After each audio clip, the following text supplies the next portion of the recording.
Yeah, weapon passive sounds fucking weird in and of itself.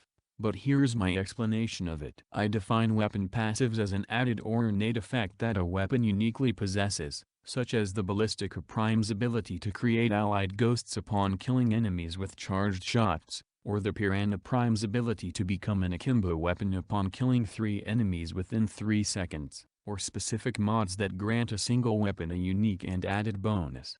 While the usefulness of these quirks ranges from mediocre to incredible, there's no denying that they add just a little bit of uniqueness to the game. While there's nothing wrong with giving a new weapon a little passive that no other item in the game possesses, I feel it would be better if this idea could be expanded to apply not just to individual weapons, but to weapon types as well. Take for instance, Glaives. Glaives are unique because, besides the Javelok and the Wolf Sledge, Glaives are the only melee weapons that can be thrown, effectively increasing their killing range, which is what melee weapons tends to do, sacrifice the range of a gun in exchange for the power of a metal blender. Not only that, but Glaives currently also have the exclusive ability to be dual-wielded so long as a single-handed secondary weapon is equipped.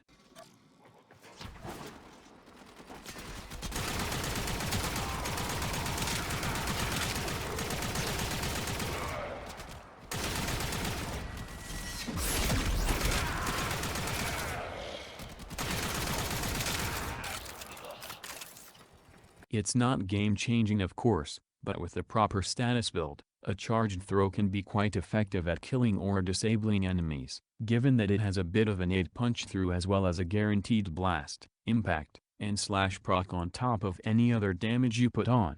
Obviously, Glaives aren't exactly a popular melee choice. They're limited by how far they can be thrown, and their damage isn't exactly top tier. And that's fine. The unique flavor that comes with shooting with one hand and throwing a bladed boomerang with the other excuses this, if you ask me. Like I said earlier, suppose that the idea of weapon passives could be applied onto broad weapon types instead of just singular things. In the case of Glaives, let's say that Glaives gained the unique ability to instantly pierce a nullifier bubble with a single charged throw, or every consecutive enemy killed by a thrown glaive take bonus damage.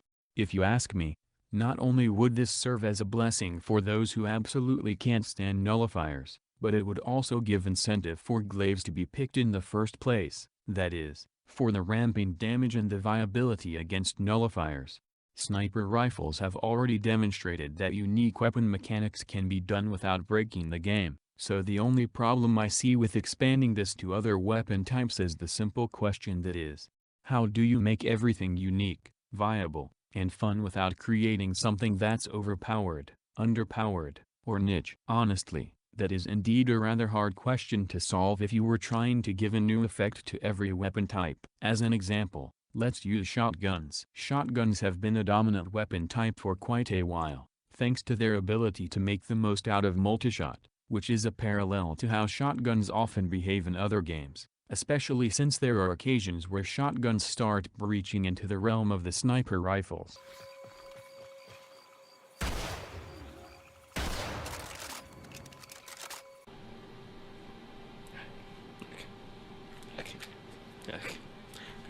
That's not a deal breaker for snipers by any stretch of the imagination, since they're just as if not more powerful than shotguns. However, in the interest of making every weapon type feel different, let's say that every shotgun in the game gained innate multishot at the cost of tweaked damage drop-off and spread.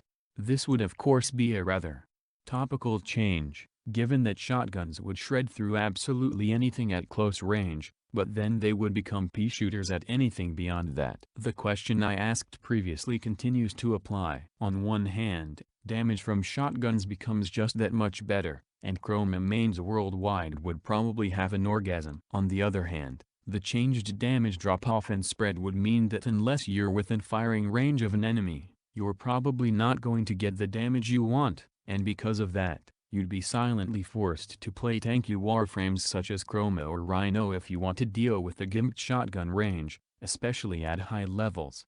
In essence, although having a different incentive for each weapon type that is both potent and useful in some regard is something I personally think would spice things up, but doing so without potentially nerfing what already exists, what players already enjoy, or what already works just fine would make things rather difficult, and that's not an intention. Thank you for watching.